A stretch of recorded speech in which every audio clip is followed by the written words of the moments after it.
Quelque chose de vous. Virginie Servaes. Quelque chose de vous. Épisode 20. Podcast. Bonjour, je m'appelle Virginie Servaes. Je suis auteure, chanteuse et coach vocal. Bienvenue dans le podcast Quelque chose de vous. Si heureuse de vous emmener en aventure commencée il y a quelques lunes. Sur un chemin imprévisible, je me prends à conter des histoires et des idées, à inventer des mots et détourner des expressions, et surtout à recevoir et écouter d'exceptionnels invités. Au fil des épisodes, vous les rencontrerez. Tantôt connus ou étrangers à vos mémoires, ils ont tous en commun la passion de l'art au sens multiple et noble du terme. S'y mêlent bien évidemment la culture et la vie vraie des gens. Un podcast grand ou tout petit, aux formes des Barbapapa, vous vous rappelez ? Dans la famille des Barbapapa, on fait les fous. Un podcast où donner de la voix est de bon augure. Un podcast qui suit grand nombre de valeurs, où il fait bon vivre le non-jugement, la liberté d'être soi et ce que l'on souhaite, le respect, les éclats de rire et la découverte sans frontières d'autres univers que chacun porte en soi, sont et seront les garde-fous de chaque épisode.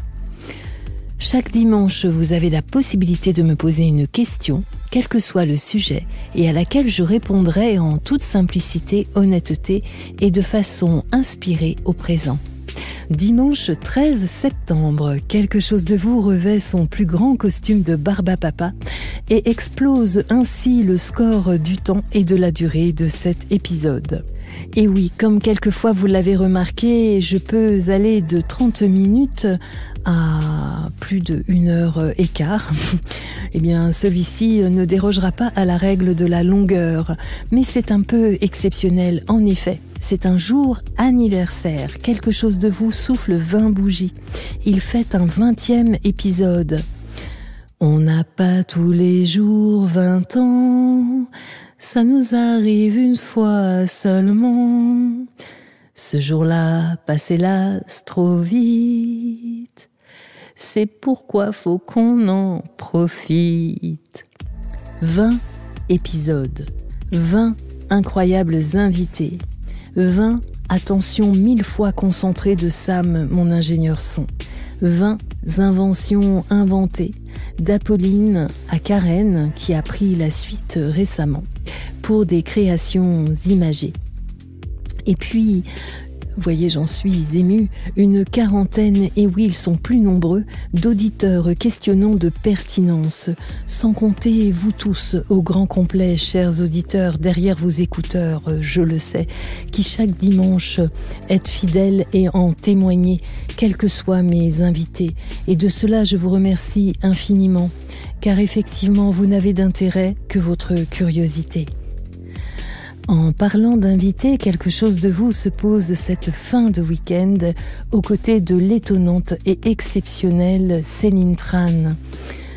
Dans un autre temps, au début de ce siècle d'ailleurs, elle est plus connue sous le nom de Katsuni.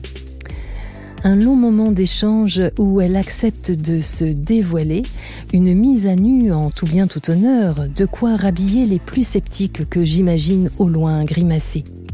Le petit jeu en amont pour remporter le livre Trouver sa voie et faire son chemin aux éditions Erol vous sera toujours proposé. Et tout de suite, une douce plongée dans vos questions, chers auditeurs. Quelque chose de vous, épisode 20. Waouh. C'est parti. Quelque chose de vous. Une question, une réponse. Salut Virginie, je voulais savoir, pour te connaître un petit peu et t'avoir écouté beaucoup, d'où te vient cette sérénité ? Bonjour Xavier, j'espère que tu vas bien en cette belle journée. Alors d'où me vient ma sérénité ? Eh bien, tu le sais, c'est de mon côté petit bambou incarné. Je plaisante bien sûr. À vrai dire, bien il n'est pas simple de répondre à ceci. Sereine, je suis depuis toujours, en tout cas du point de vue global, car comme tout à chacun, moi j'ai aussi des phases moins drôles qui plombent mon atmosphère et peuvent me mettre en panique ou en état anxieux avancé.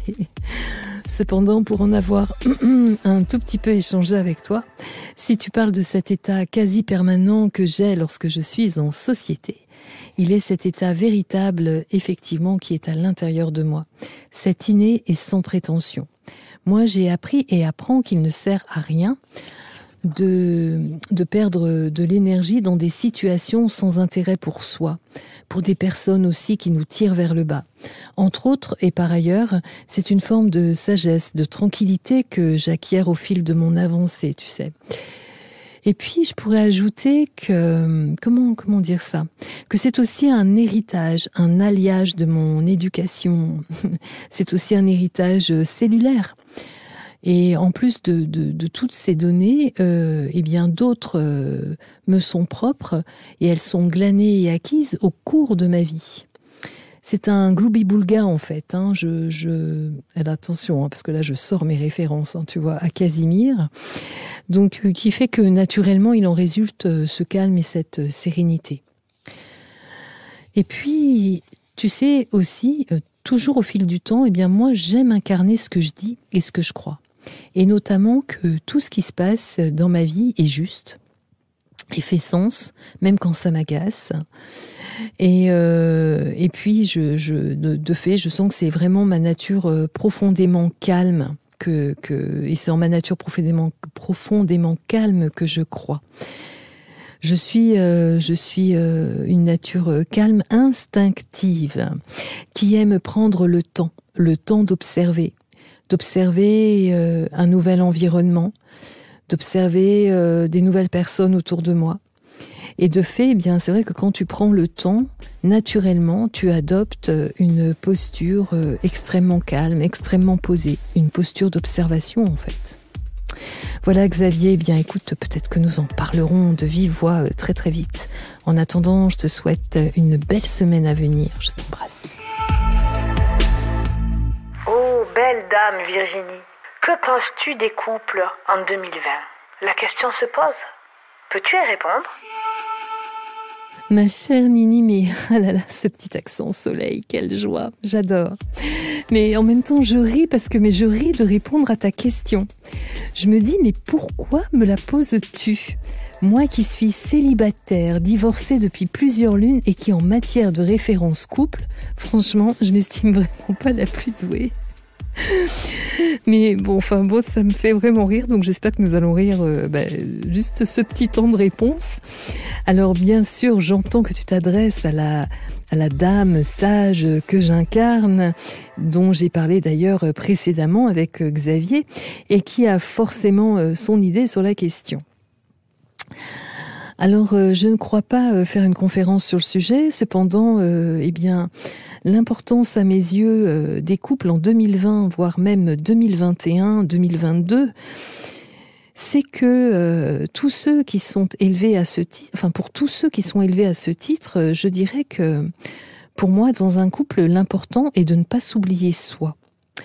Nous savons tous que 1 + 1 = 3, et que le couple, de fait, le véritable, forme un trio, véritable à mes yeux. En effet, lorsque nous nous rencontrons, nous sommes deux individualités que j'image ici un peu de façon géométrique. Donc on imagine, deux cercles qui, en s'unissant, vont former ce numéro 3. C'est ce que nous allons appeler dans cette formation l'intersection qui va se créer en fait. C'est une partie du cercle qui est juste posée sur l'autre, mais de façon partielle, pas totalement.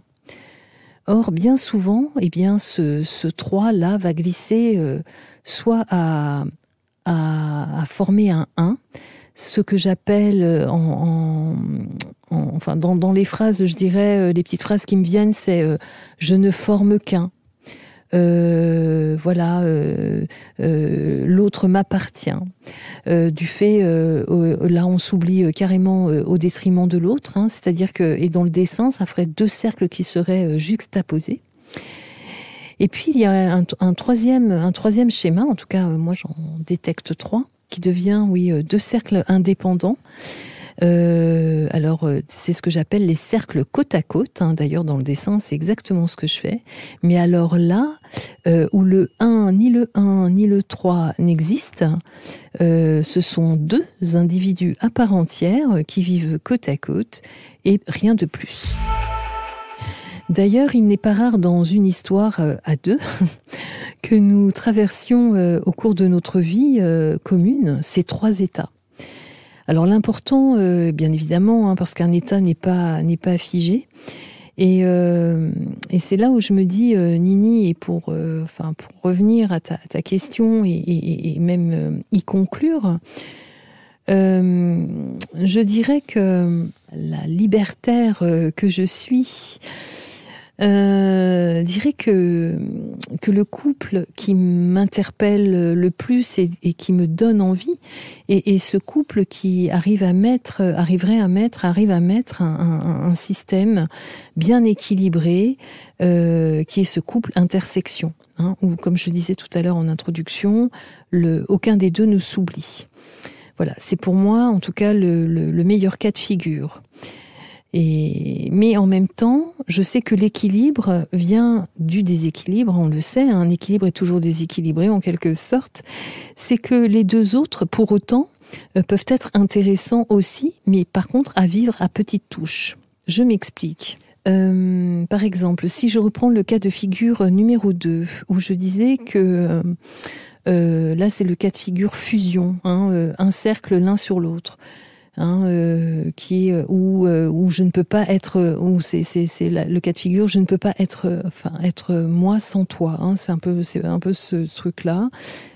Alors des fois je trouve que c'est vraiment bien, hein, c'est ce que j'appelle ces superbes moments glus qu'on va vivre de façon passionnelle, mais ça c'est top à condition que ça ne se vive pas sur la durée, car je trouve que ce sont souvent ces couples-là qui deviennent forcément toxiques ou destructeurs ou tellement passionnels que l'on en détruit même l'environnement autour, etc. Et puis, concernant l'autre schéma de couple, hein, qui est le numéro 2, le duo côte à côte, eh bien celui-ci aussi, si on l'utilise avec une grande parcimonie et sans excès, il peut être très intéressant parce qu'à des moments, c'est bon aussi de souffler, de respirer sans l'autre.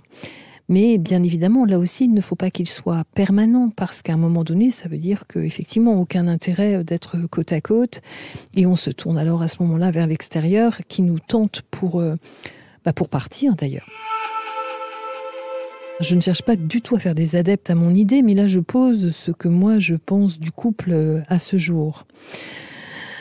Voilà. Et du coup, là, j'anticipe ta question, Nini. Alors oui, effectivement, j'ai déjà vécu ces différents états. Par contre, à chaque fois, dans une histoire totalement indépendante. C'est-à-dire, j'ai pas vécu ces 3 états avec la même personne. Hein. Comme je disais tout à l'heure, ça peut se vivre ça dans un seul univers. Moi, c'était plutôt, d'ailleurs, l'état 1 et l'état, alors pas du tout le premier, pardon, pas le top, pas celui que j'affectionne, mais alors l'état 2 et 3 par cœur, hein, soit le côte à côte ou le fusionnel, mais bon, ça n'a rien donné de top. Voilà ma vision du couple. Alors je ne sais encore une fois si j'ai été claire, mais elle n'est que la mienne.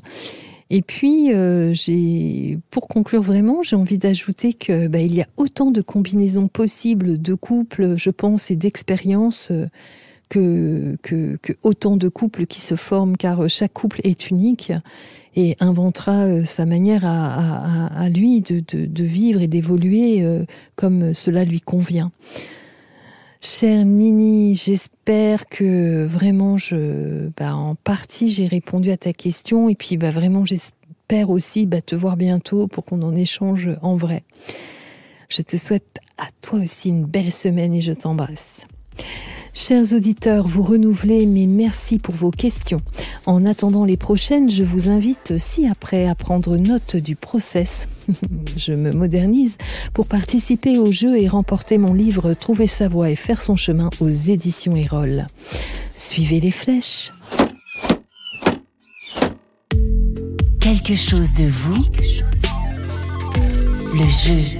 Donc, chers auditeurs, vous vous rappelez le principe, vous m'envoyez une question à l'adresse mail suivante, quelquechosdevous@gmail.com, quelquechosdevous@gmail.com. Vous me posez votre question et si elle est retenue, vous pouvez gagner mon livre en retour, le livre Trouver sa voie et faire son chemin aux éditions Erol. Hâte de vous lire. Quelque chose de vous. Qui êtes-vous? L'invité. Vous présentez Céline Tran avec plaisir. Elle est aujourd'hui auteure, coach en bien-être et sexualité. Auparavant, après une carrière en tant que travailleuse du sexe durant 13 années, où elle a fait de son corps son instrument de travail et d'expérimentation, Céline s'est alors fait connaître sous le pseudonyme de Katsuni. Katsuni était son nom de guerrière en talons aiguilles. Étudiante en lettres et sciences politiques puis égérie de Penthouse France en 2000, Céline Tran est devenue la plus grande pornostar française de sa génération et la plus reconnue dans le monde. 38 awards internationaux, dont 18 awards au festival AVN de Las Vegas, 3 fois meilleure actrice étrangère. Au cours de sa carrière hors norme, elle fut présentatrice sur le petit écran, TPS Star, En attendant minuit, MCM, les mangas sexy de Katsuni, lança sa propre ligne de lingerie, Petit Cœur, devint l'ambassadrice de la marque geek Otaku et fut des rares actrices à signer un contrat d'exclusivité avec la prestigieuse société de production américaine Digital Playground, avec qui elle tourna Pirate Stagnetti, le film le plus cher de l'histoire du X. Les années passent, un changement de vie pointe son nez. Dans ses nouvelles explorations, elle découvre son corps comme foyer, source de créativité et de partage, et suit ainsi sa réflexion sur l'identité, l'énergie sexuelle et la connaissance de soi à travers l'art du toucher et de la méditation. Également, à travers diverses disciplines basées sur l'harmonie corps-esprit, elle décide d'aborder le corps dans d'autres dimensions et se forme à plusieurs disciplines. Le sport avec les arts du cirque, la danse, les arts martiaux et le yoga ont été pour elle la première manière de se réapproprier ce corps. Elle s'est ensuite formée en massage bien-être, massage sur table et massage thaï traditionnel, avec l'intention d'appréhender le sens du toucher différemment, avec bienveillance et en étant dans une approche santé et épanouissement. Puis elle s'est tournée vers l'hypnose ericksonienne et la pratique désormais à titre professionnel. Si vous souhaitez connaître les détails de son parcours personnel et professionnel, je vous invite à lire son livre Témoignage, Ne dis pas que tu aimes ça aux éditions Fayard. Fantastique. Et pour la petite histoire, sachez que Céline est à ce jour premier dan de taekwondo, deuxième de karaté Shotokan, certifiée en massage bien-être FFMBE. Et puis l'association Open, présidée par Thomas Romer, et avec qui elle intervient pour communiquer auprès des adolescents et parents vis-à-vis du contenu pornographique. Je reprends ici ces mots. Parce que explorer, expérimenter, partager sont mes envies premières, j'ai tout naturellement décidé de lancer ce blog afin de partager avec qui aura suffisamment de curiosité tout ce qui me passionne, m'amuse, m'intrigue. Que ce soit en sport, culture, cinéma, je ne me fixe aucune limite, sinon de ne parler qu'en mon nom, car ce blog est personnel et reflète uniquement mon point de vue, même s'il m'arrivera de faire intervenir des personnes expertes en leur domaine et dont la vie m'intéresse. J'espère que vous prendrez plaisir à me lire et même à apporter votre contribution, en postant vos avis et questions dans l'espace commentaire. Alors ce blog n'a d'autre intention que de partager un regard, une expérience, la joie de pouvoir vivre pleinement des choses et ne pas oublier qu'on a plusieurs vies dans une vie. Alors vous retrouverez également plus d'informations sur iamcelinetran.com, également sur je le répète, sur son livre Ne dis pas que tu aimes ça aux éditions Fayard, sur sa chaîne YouTube, mais également depuis quelques mois, elle a lancé sa chaîne de streaming sur Twitch qui s'appelle Bien-être et Baston. et lancement de son site VOD, célintran.tv, qui est dédié au sport, au bien-être et à la sexualité. Vous la retrouvez sur tous les réseaux sociaux. J'ajoute que Céline Tran suscite depuis toujours, sur son passage, une ribambelle d'exclamations. Des « oh », des « ah », des « grrr », des « des burks. Des messes basses, joyeuses, moqueuses, envieuses, rêveuses, coléreuses, mépriseuses, non méprisantes, obscènes, médisantes, séduisantes ou de séduction, des émotions, des passions, des questions, des incompréhensions. Enfin, pour beaucoup, elle intrigue, surprend, détonne, captive, enivre, dérange, inspire, éveille. Tant et tant de mots expressifs à son sujet. Pour ma part, Céline Tran est une de ces guerrières étonnantes, entières, véritables et de confiance, avec pour mots et comme bagage ceci. Humour, curiosité, générosité, lucidité, créativité, gourmandise, enthousiasme, spontanéité, révoltée et si vivante. Je pourrais en ajouter vraiment beaucoup d'autres. Allez, chers auditeurs, faites comme moi le pas de côté, celui qui ose rencontrer sans juger, sortir des ornières et des préjugés. Je vous invite à entrer à deux pieds dans une danse où plaisir, simplicité, vérité et intelligence, et j'ajoute éclat de rire, seront aussi à nos côtés. Il est temps de lever le rideau. Chère Céline, quelle joie de vous recevoir, vraiment un honneur dans mon émission Quelque chose de vous. Bienvenue. Merci, bonjour. En cette rentrée de fin d'été, quelle est votre météo de l'instant, chère Céline ? Oh, ça commence fort. Ma météo de l'instant, eh bien, il y a beaucoup de soleil, il y a un peu de pluie aussi. je vais faire la météo de mon état émotionnel. En fait, moi, j'aime beaucoup j'aime pas forcément les grands ciels bleus. Je trouve que les plus beaux cieux sont, vous savez, comme les paysages en Écosse, en Nouvelle-Zélande, ces paysages qui sont contrastés avec de grands nuages et avec un rayon de lumière qui perce. Et parfois, il y a un peu de pluie qui passe pour rafraîchir le paysage. Et ça crée des arcs-en-ciel. Moi, j'ai l'impression que mon état émotionnel, il est souvent comme ça. Il y a un beau rayon de soleil parce que je me sens bien. Je suis contente d'être ici. Et en même temps, je pense comme beaucoup d'entre nous, il y a aussi beaucoup de mouvements, beaucoup d'émotions et je les observe et je les accueille toutes et je me sens bien avec ça. Alors là, nous sentons qu'il y a du Highlander dans l'air. Exactement. Le cadre est posé. Ouais. Alors justement, en ce mois numéro 9 de l'année, que nous dit plus particulièrement votre voix de vous ? Pour moi, septembre, c'est un deuxième printemps. C'est la fameuse rentrée. Et c'est là où on doit amorcer de nouveaux projets, où on est censé... c'est vrai que symboliquement, il y a une énergie qui débute en septembre et... Bon, moi, cette énergie-là, je l'ai un peu en permanence, parce que j'ai toujours l'impression que c'est le moment de lancer de nouvelles choses. Mais peut-être que c'est encore plus fort. Là, je ressens l'envie de créer des projets avec d'autres personnes aussi. J'ai l'habitude, ça fait des années que je travaille vraiment de manière solitaire, et c'est quelque chose qui me plaît. J'aime travailler à mon rythme. Mais je pense que là, je suis dans une envie de me connecter davantage à d'autres personnes pour créer, pour développer, pour dégager une nouvelle force aussi. Donc voilà, c'est que pourrait dire cette voie-là, c'est continue d'explorer, ose faire confiance et comme d'habitude, écoute ton instinct. Et avec vous, Céline, toutes les saisons sont un deuxième printemps d'instinct, d'énergie et de créativité, aucun doute. Alors, qu'observez-vous du monde extérieur et quelle résonance et écho à votre monde intérieur ? Il y a une relation vivante entre le monde extérieur et ce que je ressens en permanence, d'autant plus que ça fait partie de mon travail, que d'être à l'écoute des autres, de les observer, et puis de partager mon ressenti, d'utiliser mon expérience, d'apporter mon écoute, parfois aussi, bien sûr, mon empathie, mon amour, mon sens critique. Donc c'est vraiment une dynamique vivante.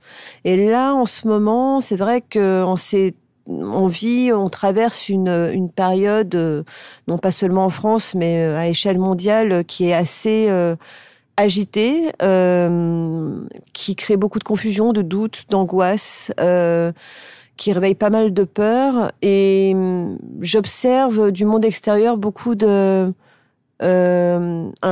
sentiment d'insécurité, de méfiance, assez généralisé. Et moi, je le ressens pas, en tout cas. Je me sens confiante, je me sens sereine. Et ça me confirme, en fait, ça m'encourage à continuer à faire ce que je fais, à savoir, à mon niveau, à mon échelle, pouvoir accompagner des personnes qui peut-être ont besoin d'un soutien pour certaines, pour justement retrouver une forme de sérénité, pour continuer d'avancer, pour s'adapter aussi au monde dans lequel on vit, et parce que de toute manière, il n'y a pas le choix que de s'adapter. 5 petites questions me viennent à l'esprit. La toute première, à partir de quand a débuté votre histoire avec le corps dans tous ses états ? Vous y répondez comme vous l'entendez. Je pense à l'aspect évidemment physique, mais aussi émotionnel, mental, énergétique. En fait, c'est assez récent, parce que j'ai exploré mon corps à différents niveaux, mais à chaque fois de manière, on va dire, assez extrême et exclusive.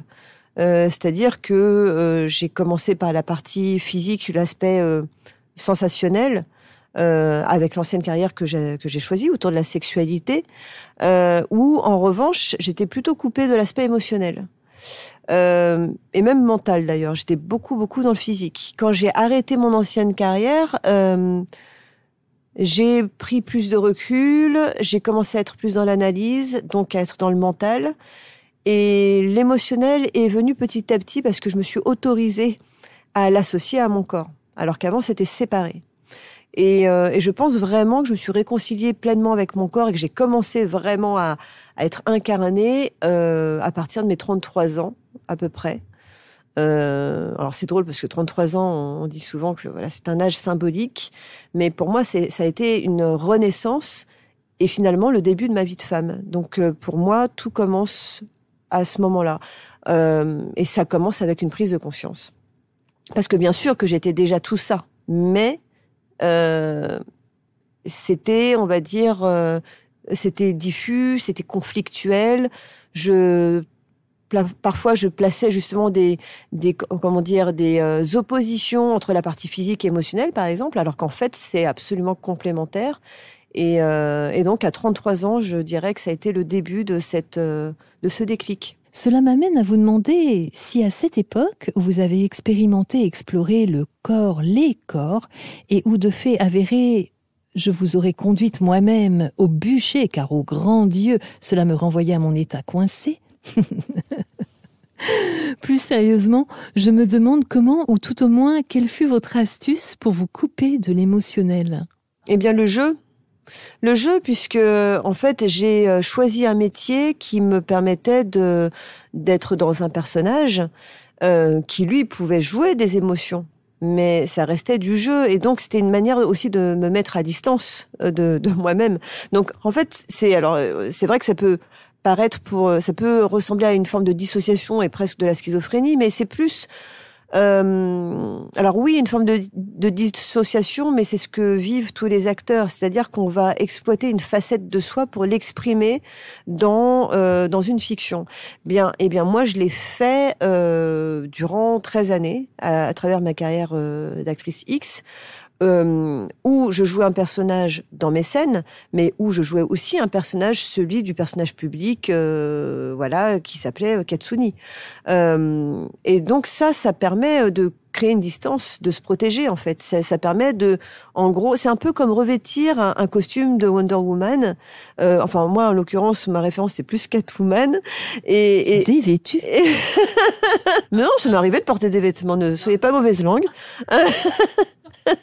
Mais voilà, c'est un peu le principe du carnaval, hein, et c'est la raison pour laquelle beaucoup de gens aiment se déguiser, sortir, et on a tous notre manière de nous déguiser. Ça peut être le maquillage, ça peut être le fait de sortir la nuit, d'utiliser des pseudos, d'utiliser des avatars. Avec les réseaux sociaux, on le voit bien, chacun va se créer sa propre petite légende et son personnage qu'il va construire. Et moi, ça a été aussi ma manière de lutter contre ma timidité, de construire un personnage qui pouvait me permettre d'explorer et puis de me rassurer.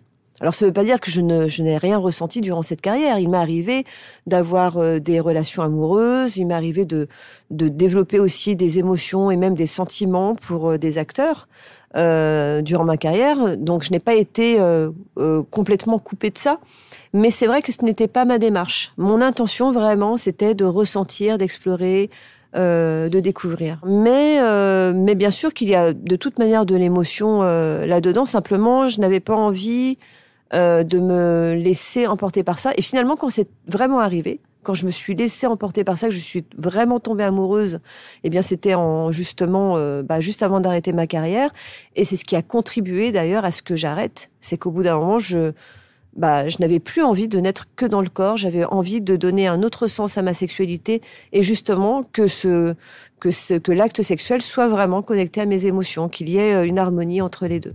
Ce qui peut sembler paradoxal parce que, comme vous l'exprimez si bien dans votre livre, par amour, cela vous a amené à changer de vie, à découvrir votre sexualité autrement, alors que l'on vous imagine tellement libre, vous sembliez tout vivre, détaché du cœur, donc on ne pense pas que vous puissiez être émotionnellement vous aussi impacté, affecté. Oui, puis une grande forme de vulnérabilité, hein. Quand j'ai arrêté les scènes, ça a été aussi un choc parce que d'un seul coup, je me suis retrouvée démunie d'être face à des hommes entre guillemets normaux qui ont leurs peurs, qui ont leurs doutes, qui ont leurs fantasmes. Et moi coincée entre, il a fallu du temps d'ailleurs, mais quand j'ai arrêté, j'étais coincée quand même entre le comportement et l'image de la femme que j'avais pu, en tout cas du personnage que j'avais joué, et puis le vrai moi qui lui, finalement ne savait plus vraiment où il en était. Donc je me suis posé cette question-là, mais au fait, qu'est-ce que j'aime vraiment, qu'est-ce que j'ai envie de partager, et comment le faire savoir aussi à mes partenaires. Il y a vraiment de quoi de créer des malentendus, hein, quand il y a une forme de notoriété et qu'en plus on suscite du fantasme, c'est assez perturbant. Et ça donne des situations très drôles aussi. Une petite anecdote ? Oui.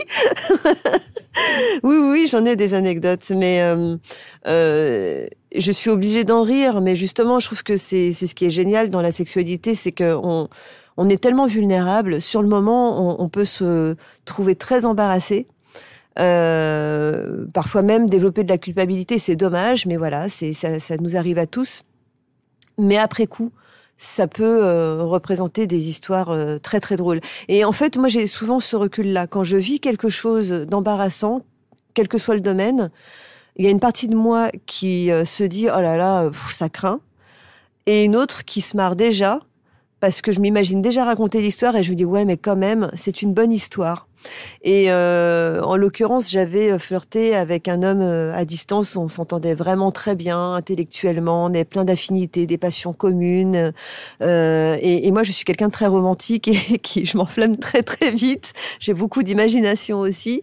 C'est compliqué parce que c'est ma nature et je sais que ça peut paraître un peu absurde, mais je retiens les leçons des expériences passées, mais j'ai un cœur d'artichaut et vraiment, quand je m'emballe, mes amis se moquent de moi parce qu'à chaque fois, c'est une première fois.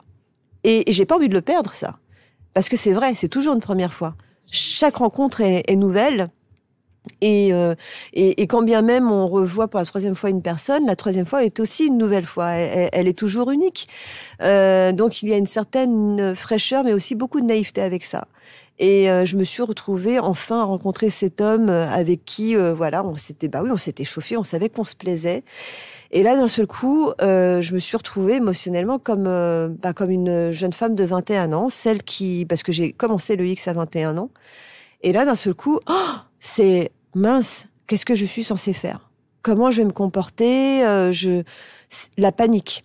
Et donc, pour me rassurer, et en croyant bien faire, je me suis dit, je vais lui offrir ce qui va lui faire plaisir. Je sais qu'il fantasme quand même sur moi, donc je vais quand même lui donner du sexy et je vais jouer le jeu à fond, quoi. Mais en fait, ça a créé l'effet inverse, parce qu'en fait, c'est presque castrateur pour un homme. Beaucoup fantasment là-dessus. Mais un homme, en général, je parle de généralité, mais un homme en général a besoin d'être rassuré aussi parce qu'il a sa place d'homme. Or là, je me suis retrouvée à trop prendre les commandes, à lui faire un show, et finalement, ça l'a un peu coupé, quoi. Alors, d'un côté, il était content, mais d'un autre côté, c'est vrai que ça a fait un gros flop. Et je me souviens avoir reproduit une scène. Moi, j'ai un film culte qui est Une nuit en enfer avec Salma Hayek, qui est une déesse qui est au-dessus qui est en hauteur, qui fait couler l'alcool le long. Je crois que c'est de la tequila le long de sa jambe. Elle fait boire la tequila par son pied qu'elle met dans la bouche du spectateur. Et moi, je faisais ça en fait durant mes striptease. J'adorais cette scène-là. Et j'ai voulu un peu reproduire le même truc.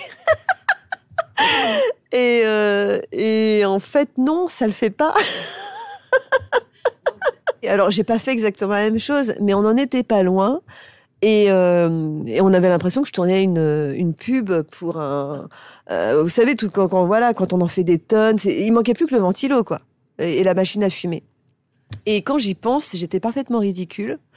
Je pense que beaucoup de personnes qui auraient assisté à la scène se seraient dit mais oh là là, mais lui qu'est-ce qu'il attend, ça serait moi, j'aurais assuré. Mais ouais, mais non en fait, parce que finalement dans l'intimité d'une chambre, et ça a été l'une des plus grandes leçons que j'ai apprises à ce moment-là, c'est d'accord, il a le fantasme et l'image d'un côté, mais finalement quand on se retrouve, on a juste besoin de se sentir accueilli, de se sentir accepté tel qu'on est. Et c'est la meilleure manière de rassurer, d'être rassuré. Et il n'y a pas besoin de faire du show. Et donc, j'ai appris petit à petit à prendre confiance et à me détacher de cette volonté d'être à la hauteur. Bien souvent, c'est une problématique d'homme, mais chez les femmes aussi, il y a ça. C'est est-ce que je suis... est-ce que j'ai pas trop de kilos? Est-ce qu'il va m'aimer? Est-ce que je vais bien me comporter? Est-ce que je vais pas en faire trop non plus? Et c'est pas facile. Mais c'est aussi une autre leçon que j'ai apprise, c'est important de prendre le temps et puis de pas... justement, il n'y a pas besoin de jouer un rôle. Bien sûr que dans la séduction, on joue. Mais il n'y a pas besoin non plus de surenchérir ou de se cacher derrière un personnage. Parce qu'en fait, on passe à côté de l'essentiel. Vous me rassurez. D'ailleurs, je dirais que le vrai dénuement de soi est à partir du moment où on arrête de jouer des rôles, non? Ouais, une vraie mise à nu. Et c'est ça qui est beau, de s'autoriser juste à se regarder et à respirer ensemble. C'est quand même révélateur quand on commence à stresser parce que plus personne ne parle. C'est oulala, mince, il y a un silence, qu'est-ce qu'il faut faire? On est immobile, qu'est-ce qu'il faut faire? Non, en fait, c'est bon aussi de pouvoir occuper l'espace, de sentir cette distance qui, d'ailleurs, est très excitante, de sentir l'autre. Et là, on est aussi dans l'aspect énergétique, on est aussi dans l'aspect émotionnel, dans le fait de ne plus être que dans le visuel et la perf, mais d'être vraiment dans la rencontre. Alors justement, petite question one shot comme ça, sur votre vie en tant que Katsuni. Que gardez-vous en mémoire de ces années passées? Qu'est-ce qui a été simple, plaisant et moins? Oula, tellement de sourires, de rires, de moments absurdes. C'est la première chose qui me vient à l'esprit. C'est qu'est-ce que je me suis amusée. Alors je ne suis pas en train de faire la promo des films X ou de ce type de carrière, parce que en fait tout existe. Vous pouvez rencontrer des personnes qui l'ont mal vécu, il y a des déviances, on va pas revenir là-dessus, mais en tout cas, moi, mon ressenti, c'est avant tout une grande fête. Une grande fête, en fait, un peu comme un tour de manège, un tour de montagne russe. Il y a eu des moments jouissifs et palpitants. Il y a eu des creux aussi. Et puis une forme de répétition qui a fait des moments de nausée. Donc vraiment, je pense qu'il y a l'image du manège, elle colle très bien à ça. Mais vraiment, en premier lieu, des situations que je n'aurais jamais pu vivre autrement et qui sont fortes en émotion, en plaisir, beaucoup de plaisir. Mais bizarrement, je crois que c'est le rire qui revient avant tout. Ouais. Et ce rire, nous l'entendons depuis tout à l'heure parce que vous êtes tellement joyeuse. Qu'avez-vous laissé en quittant Katsuni et pourquoi ? Ah là là, ça c'est oh la vache, ouais, bravo. Ah bah oui, les questions, ça c'est du grand Virginie. Oh là là, c'est fort. Qu'est-ce que j'ai laissé ? J'ai laissé... d'ailleurs, c'est la première chose qu'on m'a dite. La partie business, j'ai laissé une opportunité professionnelle. J'ai laissé de l'argent, la possibilité de continuer à flatter mon ego, des contrats. J'ai même annulé des contrats quand j'ai pris ma décision. Je pouvais encore vraiment bien gagner ma vie, mais il y a ça. J'ai quitté un mode de vie, une manière de me comporter, de me présenter au monde, d'utiliser mon corps. J'ai quitté bien sûr beaucoup de plaisir à travers les tournages, mais aussi quelque chose qui ne me nourrissait plus et qui commençait même à créer l'inverse, à créer un mal-être. Donc j'ai laissé des choses très positives, de l'argent, de la gloire, des voyages, des paillettes. Mais j'ai aussi laissé quelque chose qui aurait pu, au bout d'un moment, me nuire. Et ça, vraiment, c'est sans regret. D'autant plus que le rire, le plaisir, les voyages, je peux le trouver autrement, ailleurs. Donc finalement, ça vient toujours de soi. Et j'ai eu cette croyance à un moment donné que je quittais quelque chose que je n'allais pas retrouver. Je m'étais dit, oh là là, mais quand même, je vais m'ennuyer. Comment trouver un métier dans lequel je pourrais autant m'amuser, voyager, rencontrer des gens, avoir autant de diversité. Et je pensais vraiment que c'était propre au porno. Alors qu'en fait, moi, je connais des gens qui travaillent dans le porno et qui ont une vie extrêmement routinière, qui ne voyagent pas, qui n'ont pas vraiment de joie dans ce qu'ils font. Et inversement, je vais rencontrer des gens qui sont, je sais pas, ou qui sont profs ou qui tiennent un commerce. Et en fait, quoi qu'ils fassent, ils apportent de la fantaisie et de la joie dans ce qu'ils font. Donc finalement, ce que j'ai laissé, je sais que je l'ai trouvé aujourd'hui dans mon autre activité. Justement, à l'inverse, qu'avez-vous gardé et emmené avec vous de cette phase de votre vie ? Alors bien sûr, l'expérience qui est très précieuse, qui me permet aujourd'hui d'accompagner des gens, des femmes, des hommes dans leur sexualité. Alors c'est pas tant le fait, c'est pas du tout le fait que la sexualité des films X soit une référence. C'est pas un modèle. D'ailleurs, au contraire, mon métier c'est aussi de préciser qu'il n'y a pas de modèle en fait. Mais ce que je garde, c'est un ressenti avant tout. Et c'est ce qui m'a permis de grandir. C'est une grande richesse à travers des rencontres intimes avec des acteurs, des actrices, des expériences que j'ai eues dans ma vie privée qui m'ont nourrie et qui aujourd'hui me permettent d'avoir du recul, d'être plus en connexion avec les gens que j'accompagne parce que j'ai traversé. Alors, il n'y a pas besoin d'avoir tout vécu pour accompagner les gens, mais c'est vrai que j'ai eu un panel d'expériences qui me sont très précieuses aujourd'hui. Et en plus, le métier que j'ai aujourd'hui donne du sens à tout ça. C'est ça qui est génial. C'est que ça m'a parfois apporté... mon métier m'a apporté des rencontres parfois pas super, parfois toxiques.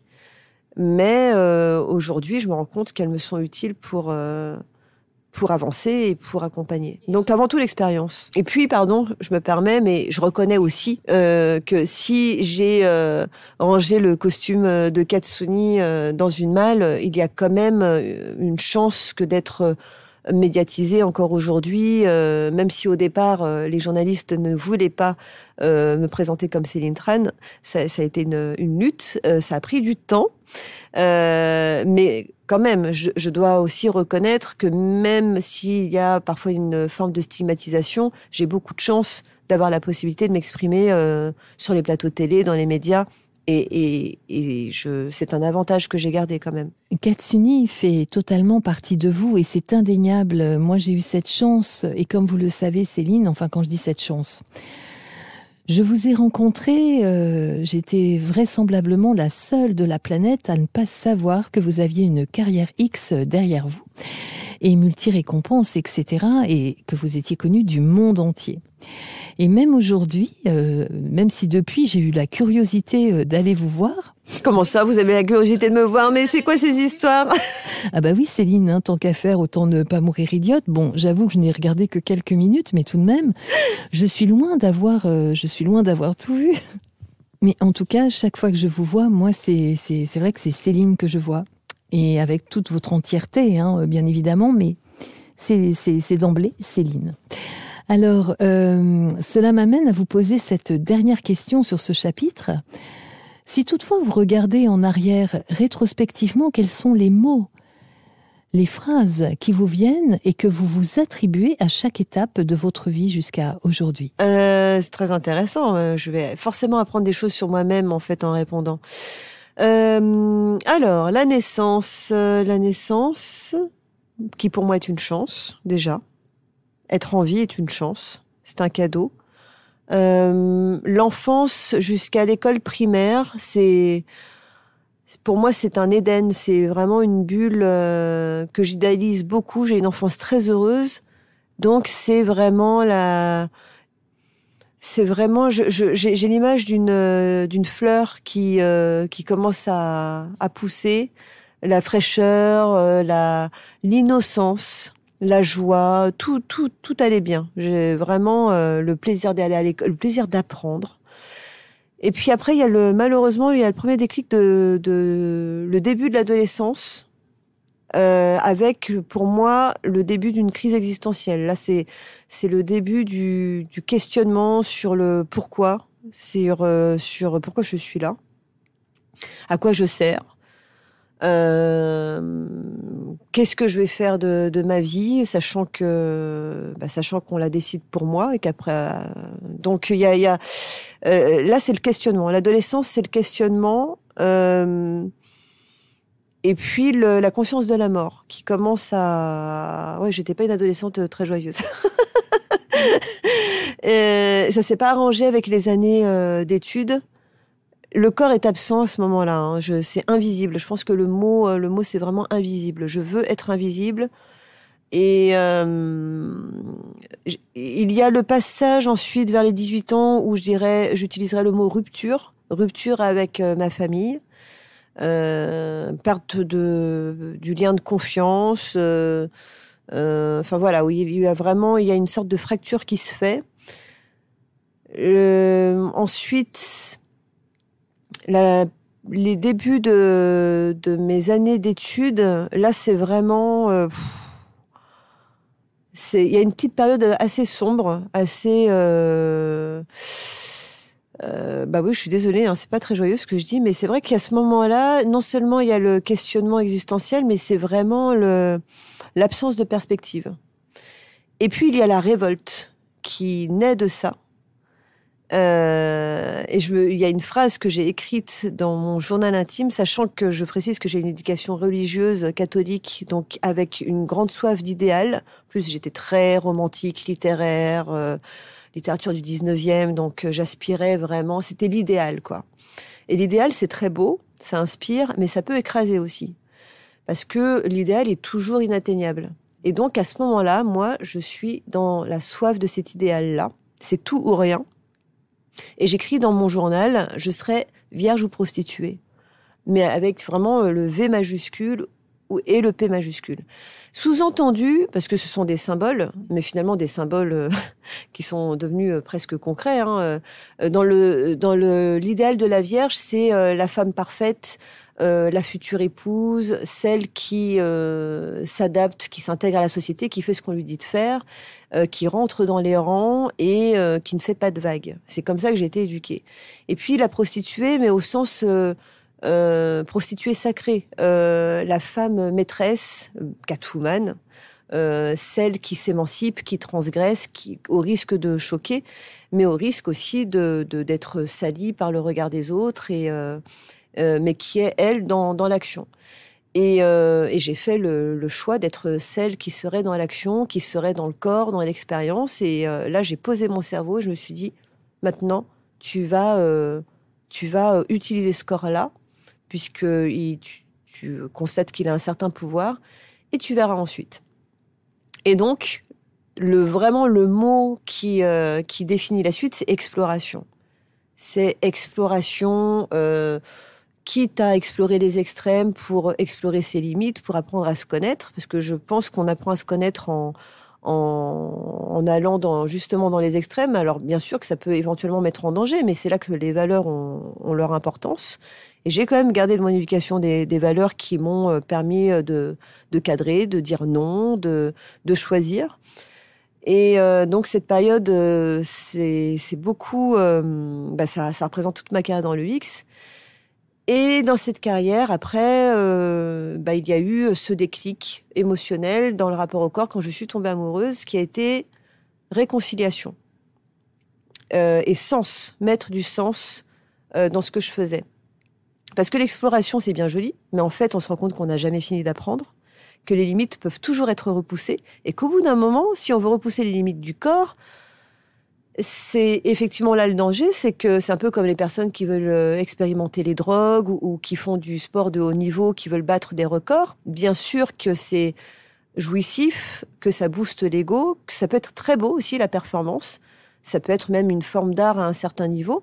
Mais au bout d'un moment, j'ai envie de dire, c'est la mort. Parce que l'extrême limite du corps, c'est ça. Hein. Et au bout d'un moment, je me suis dit, en fait, mon corps a ses limites. Et si je veux le respecter, il va falloir au bout d'un moment que j'arrête d'être dans cette démarche-là parce que je n'aurai jamais fini. Et donc, je suis revenue à moi-même. J'ai été dans cette démarche de réconciliation. J'ai exploré à travers le sport, où j'ai encore voulu repousser mes limites et je suis retombée dans les mêmes travers. Et donc, j'ai exploré différemment, mais à d'autres niveaux, donc émotionnel, énergétique. Donc, il y a eu l'exploration physique et ensuite, ça a été plus renaissance, réinvention. Et ça a été 6-7 ans, le temps de me reconvertir. Apprentissage aussi, je dirais. Apprentissage, apprendre, se réinventer. Et là, je suis vraiment dans la transmission. Maintenant, c'est ça, je sais qui je suis prête à transmettre, mais bien sûr, l'exploration continue et elle a plein de formes différentes. Et c'est génial parce que alors, il y a un côté où je me dis, oh là là, il y a trop de choses à faire. Il y a tellement de gens à rencontrer, tellement de choses à apprendre. Donc, il y a une soif et en même temps,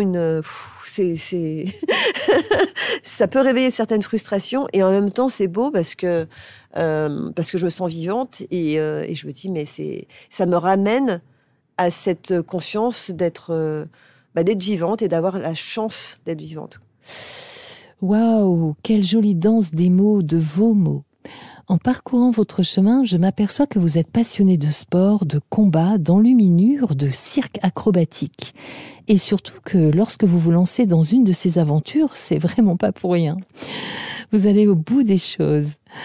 Alors là aussi, plein de petites questions me viennent. Tout de même, Céline, ce sont des passions atypiques. Que vous inspirent-elles ? Alors, je suis quelqu'un d'influençable. En fait, beaucoup de ces passions sont venues de films, de vidéos que j'ai pu voir. Et je fonctionne comme ça. Je vais voir une vidéo, un film qui m'inspire, qui me touche. Je vais être impressionnée, admirative. Et très vite, derrière, ça va être « Oh, il faut que j'apprenne à faire ça. Ça doit être génial. » Alors, heureusement, je ne suis pas comme ça dans tout ce que je vois. Parce que j'aime beaucoup Thomas Pesquet, mais au bout d'un moment, il y a des choses que je ne pourrais pas faire dans ma vie. Mais c'est vrai que je fonctionne comme ça. Alors, c'est atypique. Après, vous savez, moi, dans mon entourage, je n'ai que des personnes qui sont atypiques. Hein. J'ai beaucoup d'artistes, de performeurs autour de moi, des gens qui ont des vies folles. J'ai l'impression d'être extrêmement normale à côté d'eux. Donc, c'est toujours très relatif. En tout cas, elles répondent à chaque fois à une aspiration, à une soif et aussi à une révolte. Je fonctionne beaucoup comme ça. Je fonctionne beaucoup par défi. Alors, il y a des gens qui ont du mal à le croire quand je leur dis ça, mais moi, à la base, je suis quelqu'un de très timide, de très introverti, qui a beaucoup de peur. J'ai grandi avec une phrase qu'on m'a beaucoup répétée, c'est « Ne fais pas ça, tu vas te blesser, tu vas échouer. » Et en plus, pense à toutes les conséquences qui vont suivre. Bon, alors j'ai dû travailler sur moi, mais quand même, à la base, je ne suis pas du tout quelqu'un de casse-cou. Par contre, j'ai la curiosité pour moi. Et je crois que la curiosité, ça peut vraiment sauver plein de choses, parce que quand on est curieux, on est prêt à prendre un risque, on est prêt à être ridicule, à se tromper, et c'est comme ça qu'on apprend. Et au fur et à mesure, c'est comme ça qu'on progresse, et qu'un jour, on se retrouve sur une scène à faire un numéro de tissu aérien, alors qu'on a le vertige. Et donc, c'est ce qui m'est arrivé. Donc voilà, donc il y a les arts martiaux, il y a le tissu aérien qui est une discipline de cirque, il y a la contorsion. Les enluminures médiévales, ça me vient du nom de la rose que j'ai vu petite. J'ai trouvé ça très beau. Peut-être que la présence de Sean Connery a eu son... Oui, peut-être aussi. Merci Sean. Et donc voilà, tout ça, c'est complémentaire. Vu de l'extérieur, ça peut paraître un peu fouillis. Même certains de mes amis, parfois, alors maintenant, ça va parce que j'ai trouvé ma place. Mais ça reste récent, mais vraiment, à partir du moment où j'ai arrêté le X et où j'ai été sur ce cheminement de reconversion, alors j'aime pas ce mot non plus, hein, mais c'est le mot classique qu'on utilise pour les reconversions professionnelles. Certains, au bout d'un moment, me disaient « Mais fais gaffe, tu fais quoi ? Enfin, quel est ton projet ? Tu pars un peu dans... Enfin, est-ce que tu n'es pas en train de te disperser, de gaspiller ton énergie ? Parce qu'un coup, il me voit faire des formations en cascade. Un coup, je fais un numéro de cirque. Après, je suis en train de faire du doublage. Après, enfin, voilà, j'ai exploré, j'ai lancé plein de choses, des projets BD aussi, en écriture. Je ne peux même pas citer tout ce que j'ai exploré à ce moment-là, des projets qui, pour certains, se sont cassés la gueule. Hein. Il n'y a pas eu que des succès, pas du tout.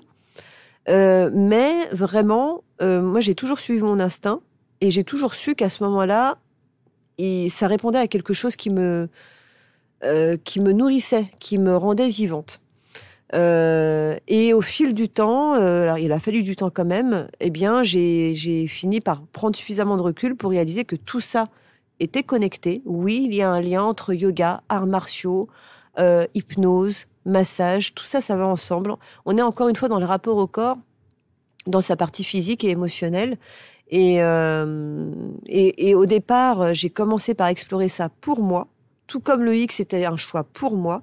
Non, c'était pas pour être connu, c'était pas pour faire plaisir aux autres, même pas. C'était pour me faire plaisir moi. Et c'est parce que je me faisais plaisir moi que j'ai pu donner du plaisir aux autres. Donc c'est génial. Si aujourd'hui encore, des gens regardent mes films et ont du plaisir, moi j'en suis très contente. Mais au départ, ça peut paraître égoïste, c'était quand même dans la volonté de m'épanouir, de me connaître et de me faire plaisir. Et je me suis fait plaisir en me formant, en explorant. Et aujourd'hui, ça me permet encore une fois, d'accompagner des personnes et de leur proposer différents types de prestations pour qu'elles puissent avoir leur propre cheminement, être bien avec leur corps. Je réitère, merci Sean. Alors, vous êtes dans l'exploration de l'être dans toute son intégralité. Y a-t-il d'autres passions qui vont surgir ? Et si oui, nous en dévoileriez-vous au moins une ? Oui. En fait, j'ai une liste de choses que je veux faire avant de mourir. Alors, je sais pas quand est-ce que je vais mourir, mais j'ai vraiment l'intention de vivre très longtemps. Je me vois vraiment comme une petite mamie plus tard. Vraiment, ça me convient. Une sorte de petite tortue géniale.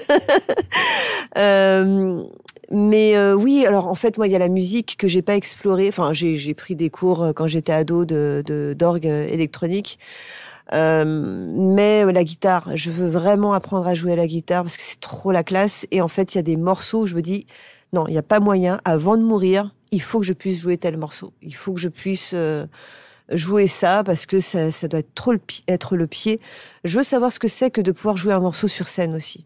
Je veux savoir ce que c'est que de faire une pièce de théâtre et d'incarner un rôle et d'avoir son public face à soi, d'avoir ce trac-là, cette vibration, cette capacité à faire rire les gens, à transmettre. Le rire, pour moi, c'est important. Donc c'est vrai que j'aurais plus tendance à m'orienter vers quelque chose de comique. Il y a d'autres numéros. J'ai envie de monter un autre numéro de tissu aérien et j'ai aucune idée si je le proposerai un jour sur scène, mais je m'en fous parce que voilà, ça part souvent de choses qui m'inspirent. Il y a une musique qui m'inspire, je me dis elle est trop belle, il faut que je crée quelque chose dessus. J'ai envie d'apprendre à faire de la peinture à huile, de l'aquarelle, d'aller en Nouvelle-Zélande. Oui, voilà, c'est pas des choses folles, mais pour certaines, ce sont des choses qui nécessitent du temps. Et évidemment que j'ai d'autres projets d'écriture. Je vais écrire un livre sur la sexualité, explorer le tantra. J'aimerais être maman un jour, parce que je pense que ça peut être juste la plus belle manière sans sacraliser. Mais voilà, alors quand on parle de transmission, je crois qu'il y a rien de plus beau que ça. Mais bon, c'est une autre problématique parce qu'il faut que ça se fasse dans de bonnes conditions et voilà. Si je n'ai pas d'enfant, ça sera comme ça. Mais c'est quelque chose que j'aimerais beaucoup vivre et j'aimerais beaucoup avoir un chat. Et j'insiste sur ce point. Le chat, pour moi, sera vraiment un grand symbole de réussite dans ma vie. Quel type de chat vous tente alors ? Alors ça, c'est une vraie question, très délicate et il faut un coup de foudre parce que j'ai eu une grande histoire d'amour, Virginie, il faut que je vous le dise, avec un chat dont je parle dans mon livre. Alors, il avait beaucoup plus il y avait beaucoup plus de choses à son sujet dans le livre. J'ai prévenu mon éditeur qu'il était hors de question de tout enlever avec lui. Mais il a vraiment compté dans ma vie et quelque part, je rêve de rencontrer un chat qui soit à sa hauteur, mais ça va être compliqué quand on a vécu le grand amour. Donc, j'ai pas vraiment de critères. Il faut que ce soit un gros matou. Voilà, un gros matou avec des grosses papates et une crinière, et que au premier regard, on se reconnaisse. Mais c'est lui qui me choisira de toute manière. Ouais. C'est pas comme avec les hommes. Le chat nous choisit. Alors que pour les hommes, non, là, on a plutôt intérêt à choisir, sinon on est mal barré. Je confirme aussi, c'est très juste, ça c'est sûr, vaut mieux choisir. Qu'est-ce qui fait que la nature humaine garde sens à vos yeux ?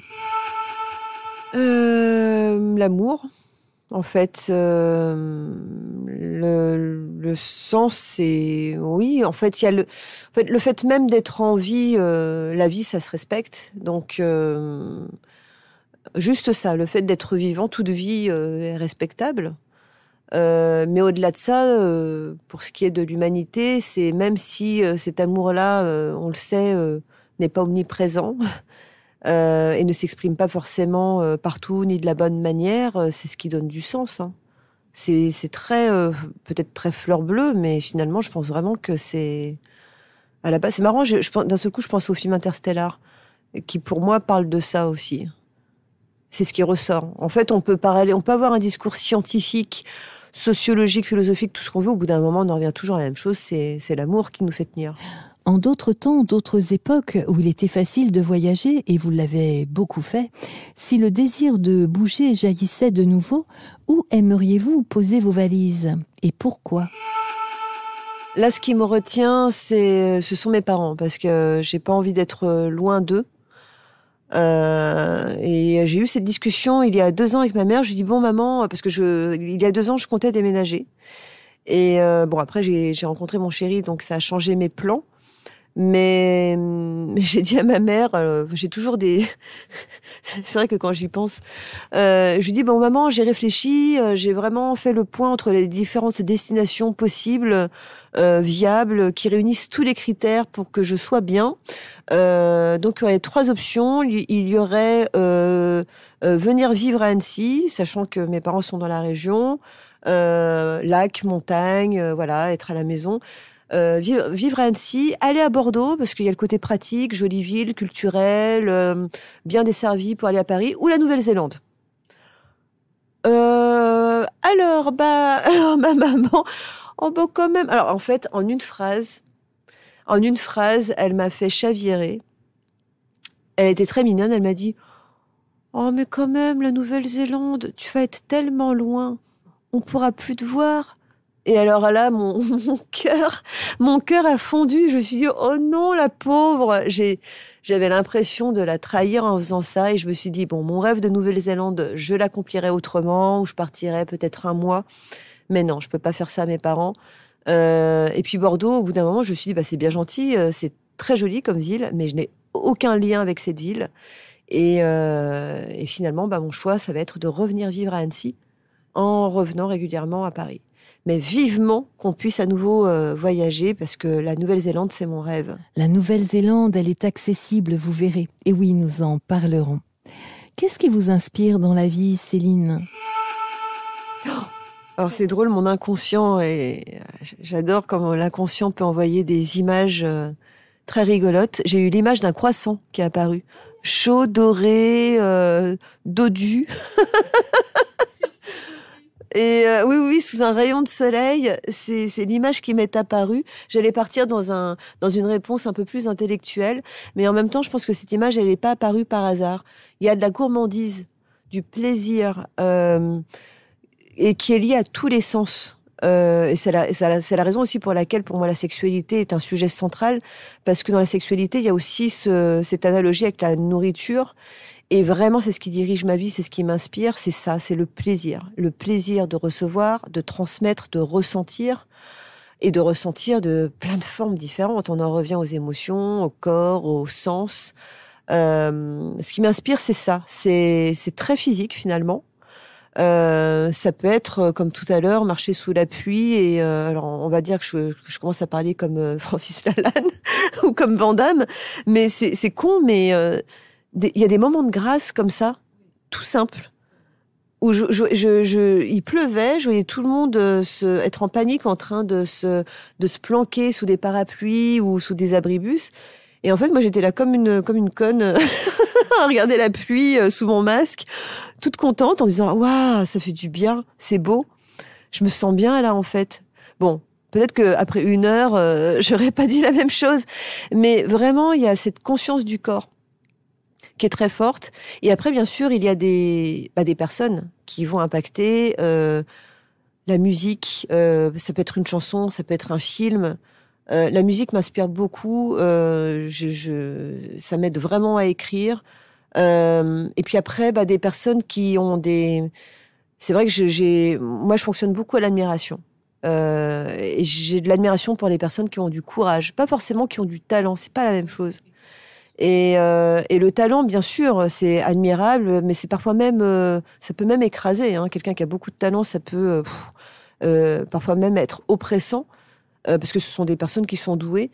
Mais moi, vraiment, ce qui va m'inspirer, ce sont des personnes qui, au contraire, n'ont pas forcément de talent, mais qui vont avoir développé une volonté incroyable. Et ça m'inspire. Les personnes qui sont fragilisées, qui sont en situation de handicap, qui ont traversé des épreuves très difficiles, et qui vont surmonter ça et en plus rayonner. Donc c'est...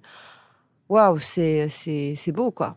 Et qui, alors là où j'ai encore plus d'admiration, ce sont celles qui, en plus, n'ont aucune recherche de reconnaissance derrière. Moi, je le reconnais, que j'aime... oui, bien sûr, j'ai de l'ego, j'aime plaire, je vais sélectionner mes petites photos sur Instagram, et bien sûr que je vais pas mettre la photo où j'ai une sale gueule et où je me vautre, quoique parfois ça m'arrive, mais quand même, tout ça est très bien choisi. Mais il y a des personnes qui sont détachées de ça.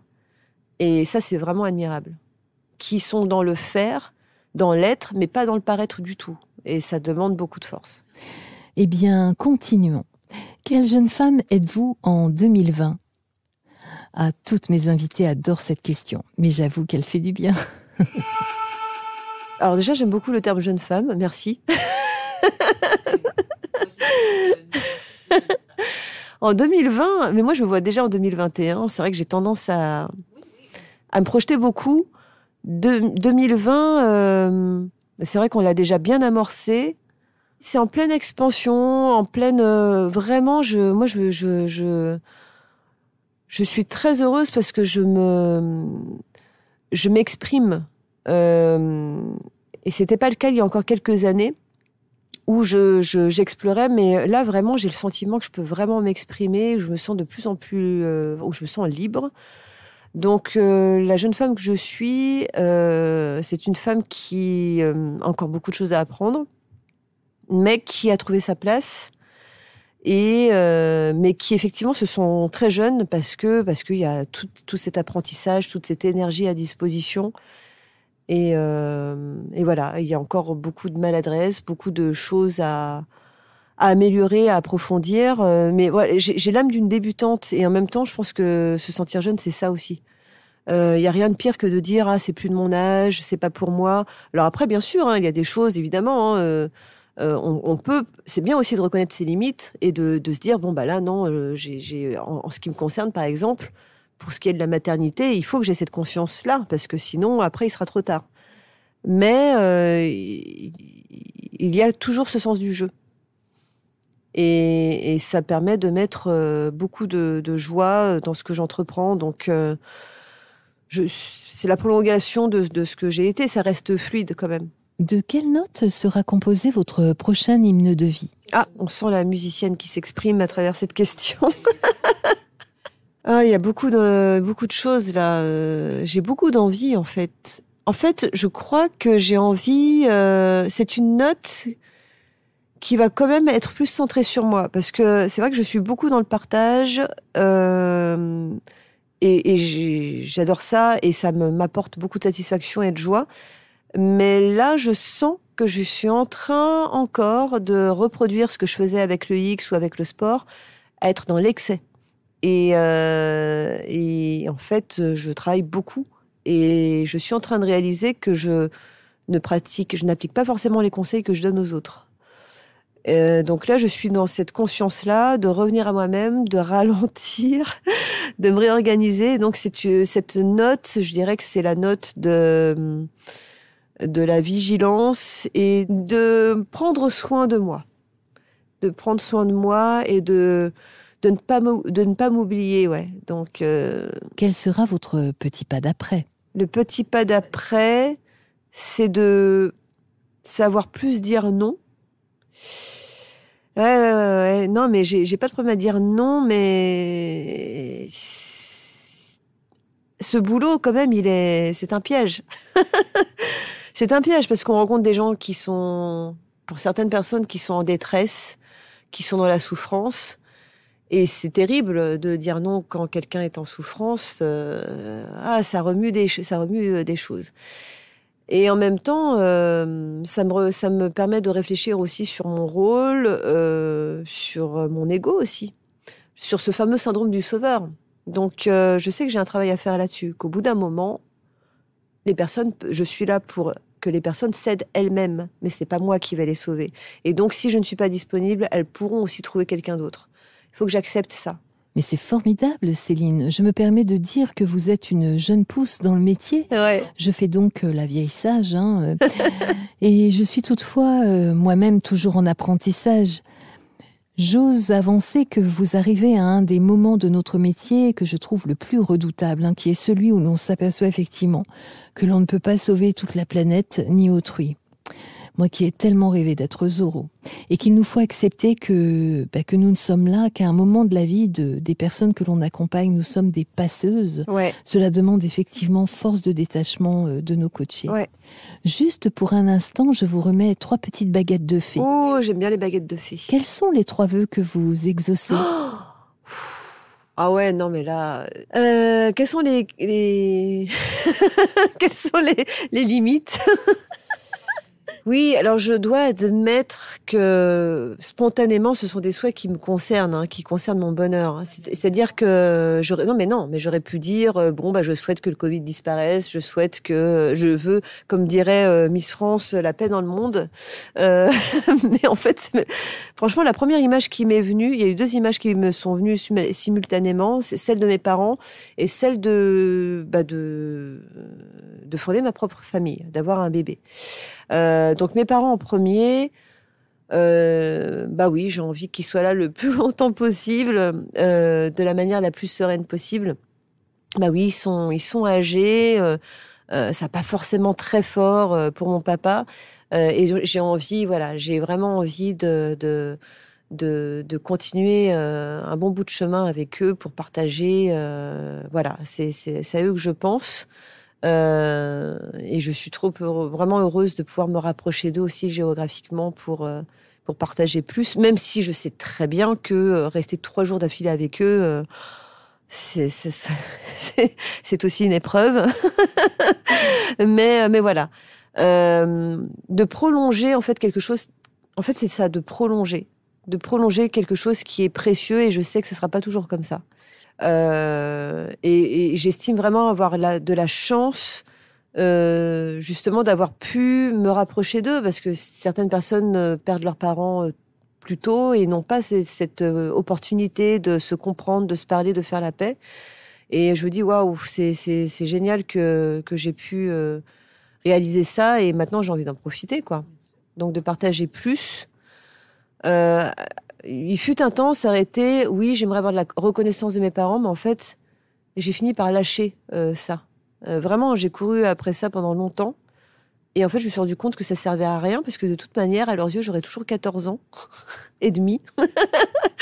et je pense qu'on est nombreux à être dans cette situation où on a des parents qui pensent qu'on n'a pas de vrai métier. Parce que, voilà, ma mère me le répète encore, mais si seulement tu avais une situation... tu vois, tu aurais terminé tes études. C'est dommage. Alors, ça m'a longtemps irritée, et maintenant j'en souris, et je dis oui, bon, bah voilà, c'est comme ça. Donc ça, j'ai lâché. Le deuxième vœu, ça serait oui, j'aimerais bien fonder ma propre famille, et j'ai quand même cet idéal très cliché qui me vient peut-être de la famille Ingalls. Encore une fois, je pense que j'idéalise. Non, mais c'est très cliché, mais beaucoup de gens ont eu ce rêve qu'ils ont concrétisé assez jeunes. Et moi, il est très récent, en fait. Cette envie de se stabiliser, elle est là depuis à peu près 1 an. Avant, c'était non, je veux pas m'engager, je veux pas m'installer, je veux pas de maison. Parce que il y avait cette croyance que s'engager, c'était forcément perdre sa liberté. J'ai bossé dessus en hypnose. Je me suis dit, mais t'es con, en fait. En fait, tu peux avoir les deux. Tu peux voyager en ayant un enfant. Et donc, voilà. Maintenant que cette envie est là, elle est très forte, et j'aimerais la réaliser. C'est pas si simple. C'est pas si simple que de fonder une famille dans de bonnes conditions. Et la troisième... la troisième, en fait, je la laisse à la surprise. Justement, c'est de continuer de vivre de belles surprises et de ne pas tout savoir. Parce qu'il y a de beaux cadeaux, et ça, c'est... Moi, je trouve ça bien quand on ne sait pas tout. Soyez exaucés. Il est bientôt l'heure de nous quitter. Nous offririez-vous un petit air merveilleux et ou la lecture d'un passage d'un livre ? Ok, alors, je vais vous lire un extrait de mon livre « Ne dis pas que tu aimes ça », qui est un livre témoignage que j'ai écrit, et je précise que c'est moi qui l'ai écrit, c'est important, parce que il était hors de question que quelqu'un parle à ma place. C'est un peu le principe de... Enfin, c'est important. Je sais qu'il y a des personnes il y a des personnes qui font écrire leurs bouquins par d'autres, et je le critique pas, mais en tout cas pour moi c'était important que ça soit mes mots. Voilà. Alors, j'ai 34 ans et je ne suis pas sûre de savoir faire l'amour. Avec mon retour à la vie normale est revenu le sentiment de l'ado coincé dans le corps d'une femme. La grande fête de carnaval s'étant achevée, à ma grande surprise, je reprends là où je m'étais arrêtée. Pour la 2e fois de ma vie, j'ai 21 ans. Ce matin, j'étais assise dans un petit café sur la promenade de Santa Monica. À la table d'en face, un jeune homme dégustait son café. Nos yeux se sont croisés. Il m'a souri. J'ai aussitôt dévié mon regard, incapable de le soutenir. Est-ce qu'il a vu en moi Katsuni ? Ou est-ce qu'il me trouvait jolie, tout simplement ? Les plateaux de tournage ont longtemps constitué une configuration idéale. Tout était clair et convenu d'avance. Un lieu, une heure, le nom du partenaire et même la liste des pratiques sexuelles que l'on accomplirait. Au pire, le hardeur s'y prenait mal et je pouvais crier « Coupez !» On s'excusait, on s'ajustait et c'était reparti. Je me rhabillais ensuite, pliais mes affaires, je récupérais mon chèque. J'avais volé mon plaisir autant que je pouvais. J'aimais cette sexualité planifiée, détaillée, cadrée. Elle me rassurait. Dans un contexte où l'on célèbre la performance sexuelle, je pouvais donner libre cours à mes penchants sans craindre d'être jugée. Bien au contraire, j'étais appréciée pour cela. Ce lâcher-prise volontaire et prémédité. Dans la vraie vie, une femme est mal perçue si elle fait tout de suite. Se montrer impulsive et généreuse peut nuire à ses relations, à sa réputation. Pour imposer le respect, elle doit se préserver. Mais cette autocensure ne me convient pas. J'aime donner sans compter. Je veux tout ou rien. Et le plus souvent, je veux tout. Comment vais-je retrouver une sexualité ordinaire? Avoir des expériences sans être cataloguée, sans effrayer mon partenaire? Comment revivre l'intensité de mes scènes dans un cadre conventionnel? Voilà. Ça fait écho à ce qu'on a évoqué tout à l'heure sur le retour à soi. Quel beau retour à soi dans la continuité. Merci, je suis vraiment touchée. On reconnaît tellement vos mots, tellement vous. J'invite les auditeurs donc à se procurer le livre de Céline qui est un magnifique témoignage. Ne dis pas que tu aimes ça, paru aux éditions Fayard en mars 2018. Merci, mais c'est pour petit message aux femmes, mais finalement aussi aux hommes, à tous ceux qui nous écoutent. Si j'ai choisi ce passage, c'est aussi pour rappeler que derrière ce qui peut être perçu comme un succès, il y a beaucoup de phases de doute, de moments d'errance, de questionnement, de perte de confiance. On peut pas avoir pleinement confiance en soi tout le temps. Moi, j'ai confiance en moi, mais ça ne m'empêche pas de rougir, ça m'empêche pas de douter, d'être maladroite. Et en fait, peut-être que le secret, c'est juste d'apprécier ces moments-là. Même s'ils sont pas forcément tous agréables, on est d'accord. Mais d'apprécier le moment de déséquilibre, le moment où on ne sait pas trop où on est et d'apprendre à en rire.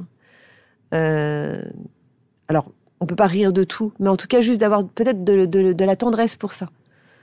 Pour la personne en nous qui a encore besoin d'apprendre, qui balbutie, qui trébuche et en même temps, qu'est-ce que c'est bon. Il est de tradition dans cette émission d'offrir 2 titres de chansons. Eh bien, par lequel souhaiteriez-vous commencer ?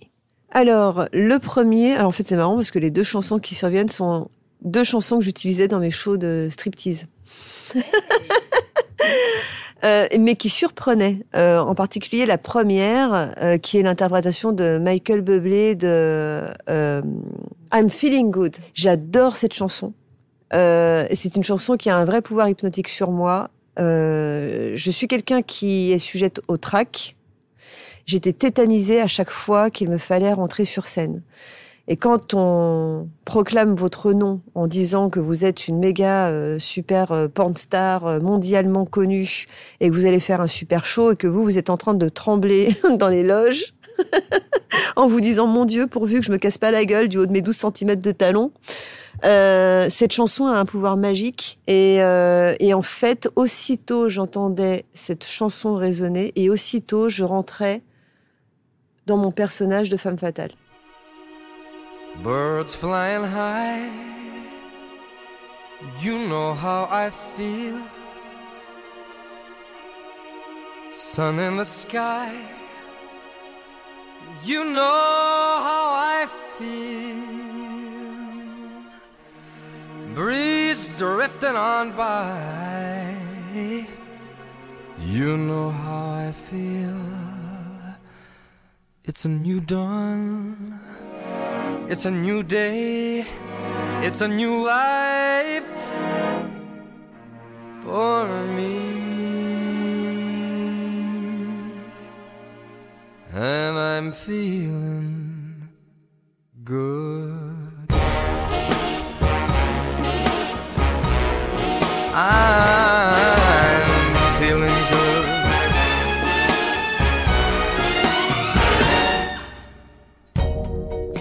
fish in the sea, you know how I feel. The river running free, you know how I feel. Blossom on a tree, you know how I feel. It's a new dawn, it's a new day, it's a new life for me. And I'm feeling good.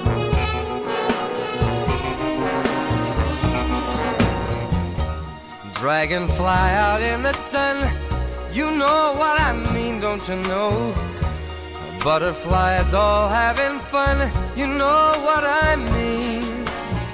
Sleep in peace when day is done, that's what I mean.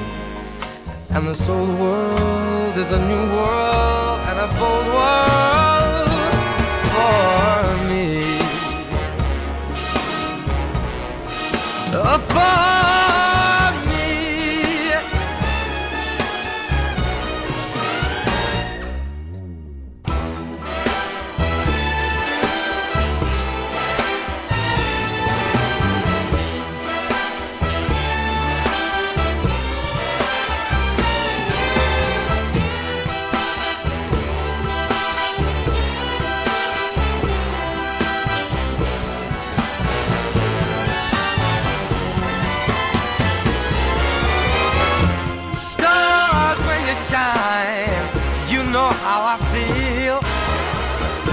Scent of the pine, you know how I feel. Oh, freedom is mine, and I know how I feel. It's a new dawn, it's a new day, it's a new life. It's a new dawn, it's a new day, it's a new life. It's a new dawn, it's a new day, it's a new life. It's a new life for me, and I'm feeling good. I'm feeling good. I feel so good. I feel so good. Oh là là, c'est extrêmement sensuel. Feeling Good, c'est une des versions les plus connues, effectivement, avec Nina Simone. Mais moi-même, j'ai répertorié plus de 40 interprètes sur ce titre, qui a été écrit par Anthony Newley et Leslie Bricus pour la comédie musicale The Roar of the Grease Paint, The Smell of the Crowd. Mais là, en tout cas, ici, c'est Michael Bublé. Et l'album est It's Time en 2005. Un deuxième titre ? La deuxième chanson qui faisait suite à celle-ci, c'était Nothing Else Matters de Metallica, qui est un superbe slow. Et là, en fait, ce que j'aime dans cette musique, c'est qu'il y a une autre dimension, celle de la rage, de la bestialité. On est plus dans quelque chose de viscéral, rock. Et là, vraiment, il y a le côté plus animal qui surgit. Et c'est ce que j'aime dans la sexualité, c'est qu'il y a, et dans la danse, et voilà, dans plein de disciplines artistiques, c'est qu'il y a ces deux dimensions-là. Il y a la douceur, prendre son temps, séduire. C'est ce que je me dis. Et beaucoup grillent ces étapes et c'est bien dommage. Titiller l'imagination et les sens. Et puis après, il y a, allez, on lâche. Et là, vraiment, on peut s'autoriser à être animal et à s'oublier. C'est une forme de transe.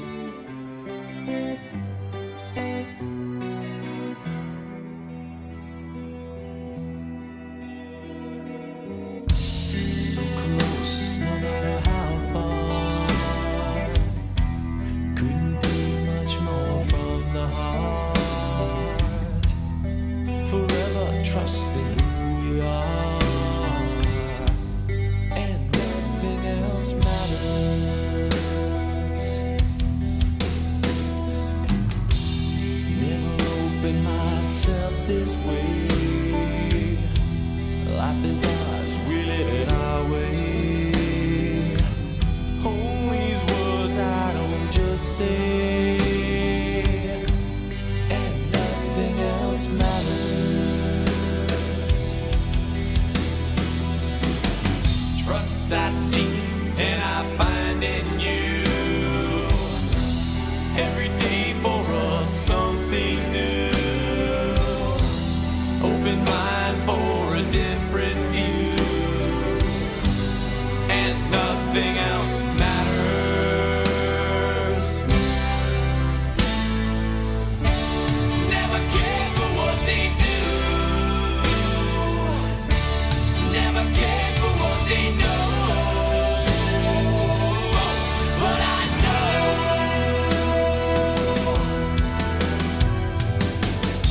So close, no matter how far.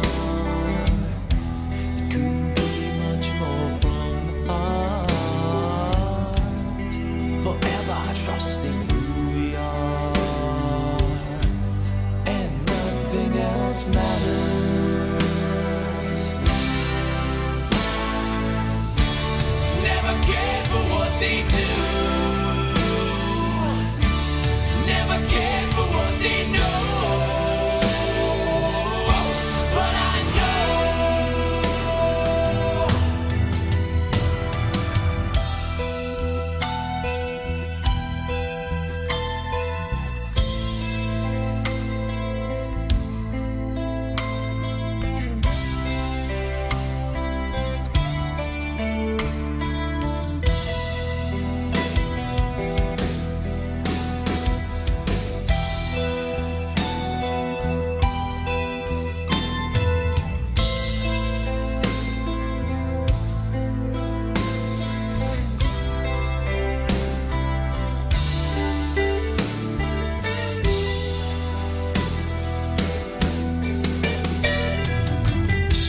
I never opened myself this way. Life is ours, we live it our way. All these words I don't just say. And nothing else matters. Trust I seek and I find in you. Every day for us something new. Open mind for a different view. And nothing else matters. Never cared for what they say. Never cared for games they play. Never cared for what they do. Never cared for what they know. And I know. Yeah.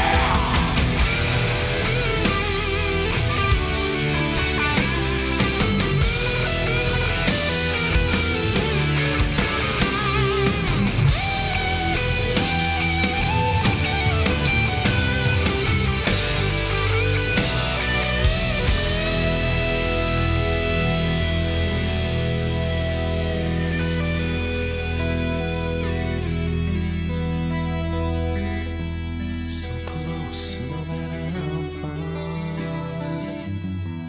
Couldn't be much more from the heart. Forever trusting who we are. No, nothing else matters.